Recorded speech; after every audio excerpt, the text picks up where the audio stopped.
Iran's foreign minister calling President Trump a bully and sending out a warning. Watch. This policy is going to have a backlash.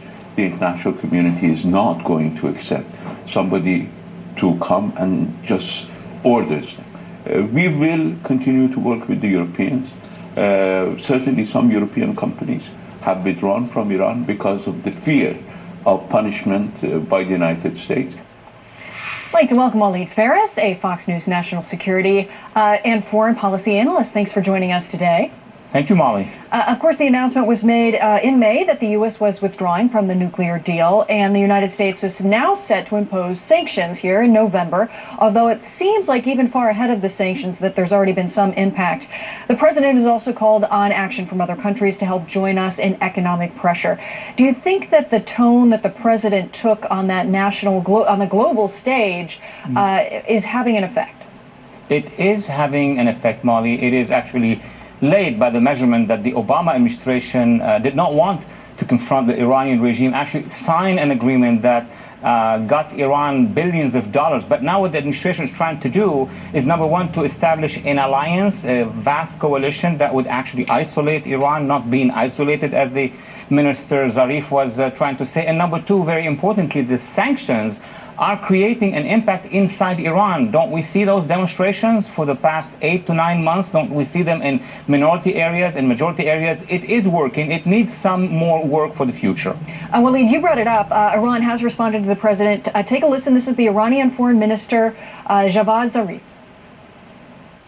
I think it's not a sign of strength. He's making all those statements. He convened the meeting of the Security Council to bash Iran. And at the end of the day, 14 out of 15 members of the Security Council bashed his decision to walk away from JCPOA. So unfortunately, the United States has managed to isolate itself in the world. He's bashing the president there, but also saying that it's the United States that has managed to become isolated. Does the U.S. stand apart on this issue? I think the United States now is creating the largest coalition against, number one, the missiles. Ask the French, ask the Germans, ask many nations, including Russia. On the issue of missiles, there is an international solidarity with the United States against that regime.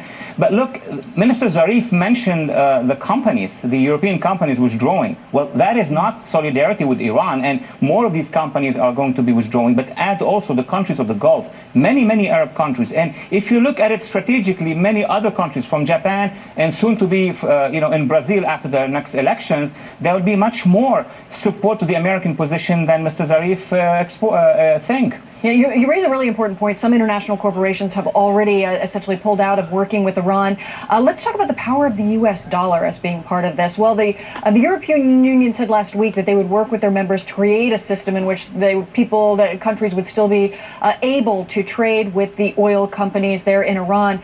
But the U.S. dollar is so powerful. It is kind of the center of international trade. That makes it very challenging for people to continue to do business with Iran, does it not?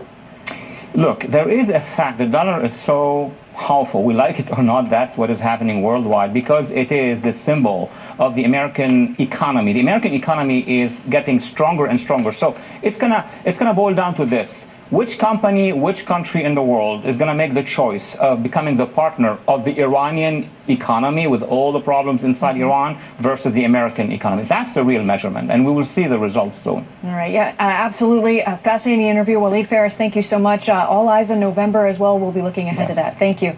Thank you, Molly. Another shark attack, this time on the West Coast. Where it happened and the latest on the victim, next. Allegations against Judge Brett Kavanaugh. Attorney for one of the accusers, Deborah Ramirez, Kavanaugh's classmate from Yale, confirming that she has been contacted by the FBI and has agreed to cooperate. A 13-year-old boy recovering from a shark attack in Southern California. The teen was diving for lobsters on Saturday about 27 miles north of San Diego. We're actively having guards coming down onto the beach and into the water to let people know that we had a non-fatal shark attack, and we're advising them to stay out of the water. Jeff Paul joins us from our Los Angeles bureau. Jeff, what's the latest on this young man's condition? Well, Molly, we're alerting the boy who was attacked had surgery and right now is in critical condition. Authorities say the victim was diving with others from his church youth group when at some point a shark estimated to be around 11 feet long attacked him. First responders say the victim is fighting for his life but alive, in part thanks to a few good Samaritans who were also diving for lobsters. Those men rushed over to rescue the boy, all while the shark was still swimming dangerously close to them.